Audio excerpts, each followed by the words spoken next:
প্রাণের মুর্শিদ আমার মুর্শিদ রে, এখন তো মায় সারা কাছে না যে প্রাণ দেখিয়া তো ভারা মুখ ধরুন তরি কুলের বুক ওরে জীবন জবন সব করিলাম দান। প্রাণের মুর্শিদ আমার মুর্শিদ রে, এখন তো মায় সারা কাছে না যে প্রাণ।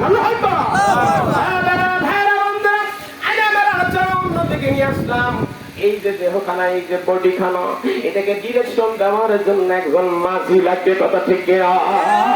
এটাকে ধরেন একটা নৌকা, 3.5 হাত নৌকা, নৌকা ভালো আছে, মাঝি নাই, আশা করা যায় না নৌকাটা কিনারায় লাগবে। নৌকা ভাঙ্গা কিন্তু মাঝি আছে, আশা করা যায় নৌকাটা কিনারায় লাগবে, কথা ঠিক কিনা? এই নৌকার পরিচালনা করবে হক্কানি মুর্শিদ, হক্কানি টিচার, কথা ঠিক কিনা? এই জন্য বাবারা বড় বড় সেমিনারে আমি কিছুদিন আগে একটা